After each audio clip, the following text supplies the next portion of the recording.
Urdu point की videos देखने के लिए हमारा चैनल सब्सक्राइब कीजिए और बेल के आइकन पर क्लिक कीजिए ताकि आप हमारी तमाम आने वाली वीडियो से बाखबर रह सकें।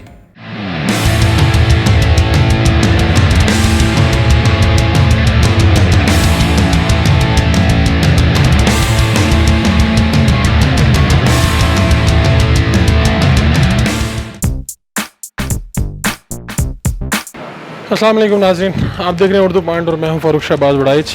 सेहत के लिए और वर्जिश कितनी ज़रूरी है और ये हम समझते हैं कि शायद ये एक बेकार काम है, लेकिन अगर आपके पास फ़िटनेस नहीं है तो आपके पास कुछ नहीं है, और अगर आपके पास फ़िटनेस है तो आपके पास सब कुछ है।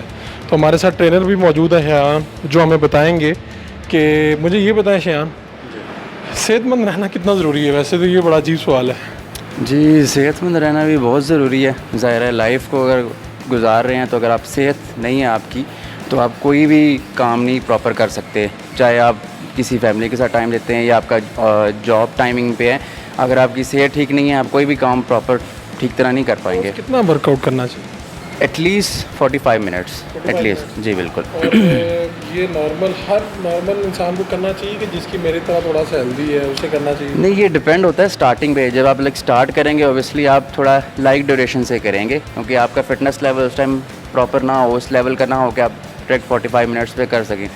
आहिस्ता आहिस्ता उसको इंक्रीज़ करते जाएंगे। फिर डेली रूटीन में एटलीस्ट डे के हिसाब से आप 45 मिनट्स कम अज़ कम आप उसको बढ़ा भी सकते हैं बाद में। डाइट कितना मैटर करती है और वर्कआउट कितना मैटर करता है? देखिए जी, कोई भी चीज़ परफेक्ट करने के लिए बॉडी अपना परफेक्ट करनी है तो दोनों चीज़ों की इन्वॉल्वमेंट ज़रूरी है। आप खाली डाइट पे भी डिपेंड करके अपना अपने आप को फिट नहीं कर पा सकते, और ना ही खाली वर्कआउट से। ये दोनों का कम्बिनेशन करना पड़ेगा आपको। तो अगर आप प्रॉपर एक परफेक्ट बॉडी अपना बनाने चाहते हैं, फिटनेस लेवल आपका परफेक्ट हो, तो ये दोनों चीज़ों की अवेयरनेस आपको होनी चाहिए और इन दोनों चीज़ों की इंटरफेरेंस होनी चाहिए आपकी लाइफ। सबसे पहले जो आपके पास आते हैं बिगिनर्स, उनको सबसे पहली जो गेम बताते हैं वो कौन सी बताते हैं? सबसे पहले हमारा ये फोकस होता है उनका कार्डियो वेस्कुलर लेवल, जो आप कहते हैं स्ट्रेंथ और एंड्योरेंस लेवल, वो चेक करते हैं। उनका स्टेमिना किस लेवल का है। स्टार्ट हमारा ये होता है मेन ट्रेडमिल वॉक होता है। जो थोड़े मॉडरेट होते हैं उनको थोड़ी इंटेंसिटी थोड़ी हाई रखते हैं। जो बिगिनर्स होते हैं उनको स्लो इंटेंसिटी पे ड्यूरेशन थोड़ी ज़्यादा रख के हम वॉक करवाते हैं ताकि उनका फिटनेस लेवल चेक हो सके। उसके मुताबिक फिर आहिस्ता आहिस्ता हम आपके पास जो थोड़ा सा आपको मेरे साथ नीचे आना पड़ेगा, आपके पास जो यहाँ पर मशीनरी है, जो गेम्स के लिए चीज़ें हैं, वो दूसरे जिम से किस तरह डिफरेंट हैं? जब आप कहते हैं ना लोगों को इधर आना चाहिए, जी जी बिल्कुल, या आप कहते हैं ये फैसिलिटी है, ये हमारे पास कमाल है। बिल्कुल। इस पे देखिए ना, अगर आप जिम का विज़िट करें तो इसमें काफ़ी ऐसी इक्विपमेंट्स हैं जो आपको नॉर्मल जिम्स में नज़र नहीं आएंगे। ट्रेडमिल्स वगैरह मोस्ट प्रॉब्ली हर जिम्स में होती हैं, ठीक है। लेकिन अगर आप स्टेयर मास्टर की तरफ देखें, इनको दिखाएं, अगर वीडियो दिखाएं तो हम पास चलते हैं। अच्छा, वो है काफ़ी ऐसी वेरिएशन है। स्टेयर मास्टर है हमारे पास जो नॉर्मल हर जिम्स में नहीं है। लेग्स की जो वर्कआउट के पॉइंट ऑफ व्यू से है, इनर आउटर थाई की मशीन है वो नहीं है। एब्डोमिनल की हैं, क्रंच, साइड ट्विस्ट, वो काफ़ी जिम्स में नहीं है। फिर यहाँ के मुताबिक है नॉर्मल जिम्स में जो मोस्ट प्रॉब्ली होता है शावर की और चेंजिंग रूम की फैसिलिटीज़ होती है। यहाँ पर स्टीम की फैसिलिटीज़ है साथ, सुहाना की फैसिलिटीज़ है साथ, जो बाकी जिम से इसको डिफरेंट है। और मुझे ये बताएं कि कितनी यहाँ पर जो ट्रेनर्स हैं वो कितने मौजूद हैं जो लोगों को करवाते हैं? इस टाइम 3 ट्रेनर हैं बेसिकली हम यहाँ पर। एक मैं हूँ शायान, एक ये हमारे ट्रेनर साथ शमून, एक और लेडी ट्रेनर है हमारे साथ। जो लेडीज़ को ज़्यादा डील वो करती हैं, जो मोस्ट प्रॉब्ली आपको पता है कि हमारे यहाँ तो थोड़ा मसला रहता है कि मेल से कंफर्टेबल नहीं रहती, इसलिए ऐसे वो लेडी ट्रेनर को ख़ुद कितनी रोज़ ट्रेनिंग करनी पड़ती है, वर्कआउट करना पड़ता है? ये वो आपको बताया कि खुद का डिपेंड होता है आपका लेवल क्या है, आपका गोल्स क्या है। अब एक गोल आपका लीन करना है और उसमें आपकी वेरिएशन ज़्यादा है, कार्डियो उस लिहाज से है, फिर आपकी उसमें ड्रॉप सेटिंग है, तो ये डिपेंड, स्पेसिफिक टाइमिंग नहीं होती। तो आप कभी कम भी कर सकते, कभी ज़्यादा भी। जितने हमें वर्कआउट करते लोग नज़र आ रहे हैं, सबसे टफ़ गेम कौन सी है और सबसे आसान कौन सी? सबसे टफ़ गेम आप ये कह सकते हैं कार्डियो या फंक्शन ट्रेनिंग। आप मैंने भी किया, जिस तरह एक उसका किया है टायर के साथ, वो कर सकते हैं। ये बैटल रोप के साथ है, ये थोड़ा टफ़ है।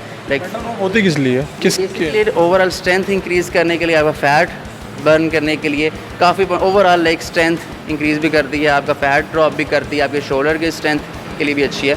तो इसलिए वो जो है कायर की, वो हमारे लेग्स की है, कोर की है, शोल्डर की है, वो तीनों चीज़ें टफ है। और सबसे इजी कौन सी है जिनको आप ये जो ज़्यादातर प्रॉब्लम मोस्ट लोग पसंद भी करते हैं, लाइक बाइसेप कर्ल करना या चेस्ट प्रेस लगाना, ये मोस्ट प्रॉब्लम ज़्यादा उनको आसान लगती है, जो करने में उनको लाइक मज़ा आता है। वो जो लोग सोच रहे हैं कि उनको जिम करना चाहिए और आज नहीं तो कल स्टार्ट कर देना चाहिए, उनके लिए आप क्या बात करना चाहते हैं आखिरी? जी मैं यही कहूँगा कि उनके लिए कि लाइक जो कल के सोचेंगे तो ज़ाहिर है वो कल के सोचेंगे, कल अगले दिन आएंगे तो फिर उनके माइंड में होगा हम कल करेंगे। कभी भी कोई पॉजिटिव आप कुछ चीज़ सोचते हैं तो मेरा मानना है उसको उसी टाइम डिसाइड करना चाहिए, उसी दिन उसी टाइम तक उसको फाइनल करना चाहिए, क्योंकि कल पे जाएंगे बात तो कल आके फिर कब आपके माइंड में होगा 100 प्रॉब्लम्स आ जाती हैं बंदे को फेस करना पड़ता है, 100 और इश्यूज आ जाते हैं, तो फिर कल से वो कल ही होता रहता है, वो फिर आती नहीं है। हाँ जी।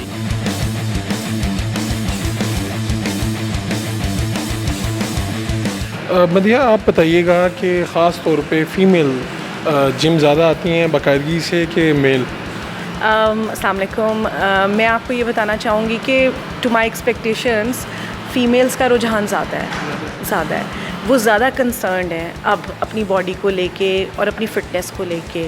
और नॉट ओनली कि यंग ख़वातीन आ रही हैं, मेरे पास अबव 40 अबव 50 ख़वातीन आ रही हैं जिनको रिकमेंडेड बाय डॉक्टर्स भी है आजकल। पहली बात जो वो आगे करती हैं कि हमने क्या करती हैं, हमने स्मार्ट होना, हमने ये कर है, हमने पतले होना है, हमने वज़न कम करना है, सबसे पहले उनकी डिमांड ये होती है। फिर जब उनको गाइड किया जाता है ना कि हेल्थ और फिटनेस की इम्पोर्टेंस क्या है, तो फिर वो मतलब कन्विंस भी हो जाती हैं कि वाकई इस चीज़ में एक रियलिटी है और इसको अडॉप्ट करना चाहिए। और ज़्यादा तादाद आपके पास मेल हैं, फीमेल ज़्यादा आते हैं? मेरे पास at that point in time female strength ज़्यादा है। और अभी इंशाल्लाह हम ऑफिशियली इसको लॉन्च भी करने वाले हैं, तो फिर आई एम श्योर कि मेरे पास एक इक्वल रेशो में स्ट्रेंथ होगी। ये जो लोग जिम कर रहे हैं या करने जा रहे हैं, सोच रहे हैं कि हम जिम ज्वाइन कर लें, उनके लिए आपकी तरफ से क्या मशवरा है? मैं उनको ये मशवरा दूंगी कि हम लाइफ के हर एस्पेक्ट में स्पेंड करते हैं, चाहे वो शॉपिंग है, चाहे वो ग्रोसरी है, चाहे वो एंटरटेनमेंट है। जब हेल्थ की बात आती है तो हम कतरा जाते हैं, वो बिल्स हम डॉक्टर्स को पे कर देते हैं। तो बेहतर है कि अपने आप को not only joining the gym, walk, कोई ऐसी एक्टिविटी होनी चाहिए जिससे आपकी body, mind, soul, everything is fresh and healthy. तो आई वुड एडवाइस कि डेफिनेटली करें, ये आपकी बॉडी का एक फ्यूल है एक किस्म का। जैसे ना आप फिटनेस मैनेजर हैं, मुझे बताएं फिटनेस है क्या बेसिकली फ़िटनेस जो है वो लोग अक्सर ये बात कहते हैं कि जी उन्होंने एक्सरसाइज कर ली तो वो फ़िट हैं, लेकिन ऐसा कुछ नहीं है। इसके मेजर 4 कंपोनेंट्स होते हैं, जिसमें उसका कार्डियोवैस्कुलर फ़िटनेस आ जाता है जो कि आपकी हार्ट से रिलेटेड फ़िटनेस है। इसके बाद आपका फ्लेक्सिबिलिटी आ जाती है, इसमें स्ट्रेंथ आ जाती है, इंड्योरेंस आ जाती है। ये चीज़ें आपकी बॉडी में है तो आप एक फ़िट इंसान हैं। अगर इनके अलावा अगर आप ये सोचते हैं कि जिम का नाम ले लिया तो आपने जाके हैवी लिफ्टिंग करनी है, तो ऐसा कुछ नहीं है। एक जो फिट आदमी है उसकी क्या इलामत है, निशानी क्या है, उसको पता चल जाए यार ये फिट आदमी? एक फ़िट इंसान की जो क्या कर ले तो वो पता चल जाएगा यार ये फिट है? या वो पुशअप्स कर ले या वो फिर चिन अप्स कर ले, तो वो फ़िट इंसान है। ये दोनों तो हो गए मुश्किल काम, आसान काम। आसान काम जो है ना वो फिटनेस से रिलेटेड तो आसान, हाँ खाना खाना आसान है, और अगर कोई अच्छे तरह से खाना खा लेता तो वो हेल्दी इंसान है। दूसरा मुझे ये बताएं कि आपकी फ़िटनेस का क्या राज है? माशाल्लाह आपने बड़े बॉडी शॉडी फिट है आपकी फ़िटनेस? मेरी फ़िटनेस का राज है कि रोज़ सुबह 1 घंटा जिम में मैं वर्कआउट करता हूँ, और साथ फिर ऑब्वियसली अपनी डाइट को जो है वो बड़े तरीके से यूज़ करता हूँ, जिसमें मेरी कार्बोहाइड्रेट्स की कैलोरीज़, प्रोटीन की कैलोरीज़ और फैट की कैलोरीज़ बड़ी बैलेंस होती हैं। तोल के आप तो खाते हैं कि मैंने ये खाना है ये नहीं खाना? जी बिल्कुल ऐसा ही है, क्योंकि अगर आपने फ़िट रहना है तो आपने फिर अपनी डाइट का ख़ास अमल रखना है। क्या वो एक चीज़ है जो आप बता सकते हैं कि ये फिटनेस के लिए ये इससे दूर रहें कम अज़ कम? मैं तो यही कहूँगा कि फ़ैट की चीज़ों से आप दूर रहें। मतलब आपने तो लंबा चौड़ा एक खोल दिया है कि नहीं जी, ऐसी बात नहीं है, लेकिन हमारी जो डेली की कैलोरी रिक्वायरमेंट है उसमें हमें पता नहीं लगता कि एक लड्डू के अंदर हम 300 कैलोरीज खा लेते हैं, और हमारे सामने पिज़्ज़ा आता है तो हम कहते हैं पूरा का पूरा पिज़्ज़ा खाएं। ऐसा नहीं है, आप बैलेंस रख के खाएं। तो बस मैं यही कहूँगा कि आपने जो भी खाना है उसको कम से कम उसको आपको ये पता होना चाहिए कि ये बेसिकली मैं फ़ैट खा रहा हूँ, प्रोटीन खा रहा हूँ या कार्बोहाइड्रेट्स खा रहा हूँ।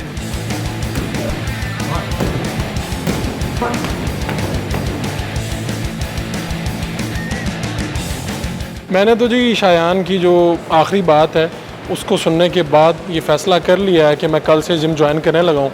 और अगर आप भी सोच रहे हैं कि आपको जिम ज्वाइन कर लेना चाहिए तो सोचते ना रहिए, जिम ज्वाइन कर लीजिए। अपने मेज़बान फ़ारूक शहबाज को इजाज़त दीजिए, अल्लाह ने के बाद।